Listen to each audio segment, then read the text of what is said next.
Presiding অফিসারদের maximum কিন্তু জামাত ইসলামে যাবে। পুলিশ কিন্তু সহজ কাজ নয়, এটা কিন্তু অনেকেই ভুল করবেন না। এটা আগে মানসিক প্রস্তুতি নেন, এটা সহজ কাজ না। যদিও মারামারির ভয় নাই, গ্রেপ্তার হওয়ার ভয় নাই, কোনো সমস্যা নাই, তারপরও কাজটা কিন্তু অত্যন্ত দায়িত্বপূর্ণ এবং দায়িত্বশীল কাজ। আর মনে রাখবেন, এই নির্বাচনের ফলাফল সঠিকভাবে ঘরে আনার দায়িত্ব হলো এই পোলিং এজেন্টদের। ওখানে মির্জা আব্বাসের কোনো হাত নাই, পোলিং এজেন্টের হাত আছে। পোলিং এজেন্ট ওখানে সর্বময় হর্তাকর্তা এবং ক্ষমতার অধিকারী। মির্জা আব্বাস ওখানে কোনো কথা বলতে পারবে না। আপনারা আমার প্রতিনিধি হিসেবে, বিএনপির প্রতিনিধি হিসেবে ওখানে কাজ করবেন। মনে রাখতে হবে যে আমরা এত বছর এত কষ্ট করলাম, পরিশ্রম করলাম, সেই পরিশ্রমটা আপনার একজনের একদিনের 1 মিনিটের ভুলে এবং অবহেলায় যেন আমরা নষ্ট না করে দিই, যেন ক্ষতি না হয়ে যায়। বিরোধী পক্ষের পোলিং এজেন্ট দেখলেন খাওয়ার টাইমে ওর কাছে খাওয়া চলে গেছে, কিন্তু আপনার কাছে খাওয়া আসে নাই। হতে পারে ওই পোলিং এজেন্ট আপনাকে খাওয়া দেওয়ার চেষ্টা করবে যে ভাই আমার কাছে শেয়ার করে খান, নিজের উদাহরণ দেখাবে, ফলে আপনি একটু দুর্বল হয়ে পড়বেন। এই কথাটা খেয়াল রাখবেন। এবং আমার সঙ্গে যারা কাজ করছে, আমি চেষ্টা করব আপনাদের সকল অভাব ভিতরে পূরণ করার জন্য, সকল প্রয়োজনীয় জিনিস পূরণ করার জন্য। তারপরও ভুল হতে পারে, কিন্তু ওখানে আপনারা রাগ করবেন না। মনে রাখবেন, দায়িত্বটা দেশনেত্রী বেগম খালেদা জিয়া আমাদের মাঝে নাই, তার একটা আমাদের চেয়ারম্যান তারেক রহমান সাহেব আছেন, আমরা তার প্রতিনিধিত্ব করছি, আর আপনি আমাদের প্রতিনিধিত্ব করছেন, অর্থাৎ দেশের প্রতিনিধিত্ব করছেন। এটা একটু মাথায় রাখতে হবে। আমাদের যারা মহিলা পোলিং এজেন্ট আছেন, আমি মহিলা পোলিং এজেন্টের বিশেষ দৃষ্টি আকর্ষণ করছি। খেয়াল রাখবেন, বোরকা পরে যারা যাবে ওদের 2টি হাত, বোরকার পকেট, এগুলো চেক করতে হবে, হাত ধরে দেখতে হবে। আর এরা মহিলা না পুরুষ নিশ্চিত হতে হবে, ঠিক আছে? আমরা অবশ্যই বাইরে থেকে চেক করব, কিন্তু ঝামেলা হতে পারে। কিন্তু ভিতরে আপনি একজন মহিলা, আপনি তার পর্দাটা উঠিয়ে দেখবেন। যিনি ভোট দিতে আসবেন চেহারা দেখাবেন না, এমন ভোটারকে আপনি অ্যালাউ করবেন না। যদি দেখা যায় যে হ্যাঁ এই ভোটার ভিতরে কিছু সমস্যা আছে, সঙ্গে সঙ্গে পুলিশ ডাক দিবেন, সঙ্গে সঙ্গে ভিতরে করে ফেলবেন, সমস্যা একটা অবস্থা তৈরি করবেন যাতে সে ভোট দিতে না পারে। প্রিজাইডিং অফিসারদের আবার বলে দিই, প্রিজাইডিং অফিসারদের ম্যাক্সিমাম কিন্তু জামাত ইসলামে যাবে, এটা বলে দিই আপনাদের। সেখানে আপনারা অটল থাকবেন, অটল পাহাড়ের মতো অটল থাকবেন, টোকা দিয়ে যেন আপনাদেরকে হিলাতে না পারে।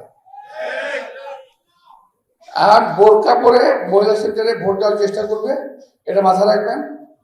আবার পুরুষ ভোটাররাও 2-3টা ভোট ব্যালট সিল মেরে পকেটে নিয়ে যেতে পারে। সেখানে খেয়াল রাখবেন ব্যালট পেপারে যখন বক্সে ঢোকানো হয়, এটা আপনার সামনে ঢোকানো হবে, খোলা। কয়টা ব্যালট যাচ্ছে এটা আপনি সিরিয়াসলি খেয়াল করবেন, যে ভোটার কয়টা ব্যালট ঢুকালো। একটা ঢুকানোর পর পকেট থেকে বের করে আরেকটা দেবে, কিংবা হাতে করে নিয়ে যাবে, এটা খুব খেয়াল রাখবেন। এটা আমার মনে হলো ভোট গণনার পর মুড়ি এবং ভোটার মানে ব্যালট কঠিনভাবে মিলিয়ে দেখবেন। মুড়ি এবং ব্যালট, দেখা গেল মুড়ির সংখ্যা 20টা, ব্যালটের সংখ্যা 50টা কিংবা 30টা, ধরে বসবেন।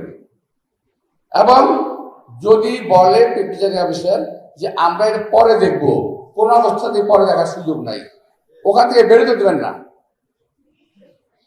ওখান থেকে বেরোতে দেবেন না। যদি বেরোতে চায় যা ভোট হয়েছে লিখিতভাবে দিয়ে তারপরে যাবে। লিখিত না নিয়ে আপনারা বেরোবেন না ওখান থেকে। বাইরে হয়েছে হবে, গন্ডগোল হবে, পাত্তাই দিবেন না। এটা পুলিশ থাকবে, আর্মি থাকবে, কোনো সমস্যা নাই, আমাদের কর্মীরা থাকবেই। ঠিক আছে? তাহলে ব্যালটটা ফেলার সময় খেয়াল রাখতে হবে কয়টা ব্যালট ফেললো। এটা কিন্তু সিরিয়াস, সবচেয়ে সিরিয়াস। কয়টা ব্যালট ফেললো এটা দেখবেন আপনি, সামনে থাকবেন এবং দেখবেন, খেয়াল করবেন। কাজটা কিন্তু খুব সহজ না, যা বলছি আমি এত সহজ না। আমি তো জীবনের প্রথম দিকে আমি পোলিং এজেন্ট ছিলাম। আমার চাচারা যখন ইলেকশন করেছে আমি কিন্তু পোলিং এজেন্ট ছিলাম, আমি জানি কাজটা। ওই সময় অবশ্য এত ঝামেলা ছিল না, এখন যে ঝামেলা হচ্ছে, এখন যুদ্ধ হচ্ছে রীতিমতো, তখন যুদ্ধ ছিল না। আমরা স্বাভাবিকভাবে ভোট দিয়েছি, মানে আমরা অ্যালাউ করেছি ভোটারদেরকে। এত ফলস ভোট, ভুয়া ভোট, জাল ভোট, বোরকা, এগুলা কিছুই ছিল না। কিন্তু এখন নতুন শুরু হয়েছে এগুলো।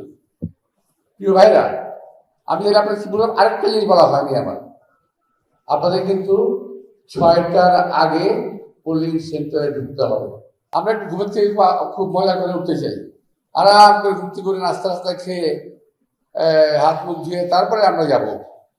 এটা চলবে না এবার। এটা Mirza Abbas, polling agent, voter, কারো পক্ষে এই কাজটা করা যাবে না।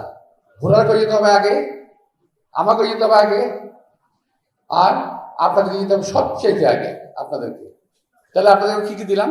একটা হলো সকালে যেতে হবে, আর একটা হলো কটা ভোট পড়লো বাক্সে এইটা, আর একটা হলো বোরকা। বোরকা দেখলেই সাবধান হয়ে যাবেন প্রথমেই, ওর গতিবিধি খেয়াল রাখবেন। একটা পুরুষ ছেলে বোরকা পড়লে কেমন লাগে আর একটা মহিলা বোরকা পড়লে কেমন লাগে বুঝতেই পারবেন আপনারা, স্বাভাবিক। তো এই তিনটে জিনিস খেয়াল রাখবেন। আমি আবারও বলছি, ভোরে ঘুম থেকে যেতে হবে, একবারে সকালে ঘুম থেকে যেতে হবে। এখন না হয় এখন থেকে অভ্যাস করেন, কয়েকটা দিন ভোর 6টায় ঘুম থেকে উঠেন, 6টা না 5টায় ঘুম থেকে উঠেন, নামাজ পড়েন, ফজর নামাজ করে তারপর আপনি হাঁটতে যান। তার যখন আপনি হাঁটতে যান, ঠিক আছে, তাহলে অভ্যাসটা থাকবে। তো প্রিয় ভাই বোনেরা, আমি এখন বিদায় নেব। আপনাদেরকে কথা বলে আমি কত বুঝতে পেরেছি আমি জানি না। আমাদের যারা কাজ করতেছে, আমাদের যারা নাকি মানে এক্সপার্ট, তারা কত বুঝতে পারবে তো আমি জানি না। কিন্তু সমস্ত কিছু নির্ভর করবে আপনাদের কার্যক্রমের উপর।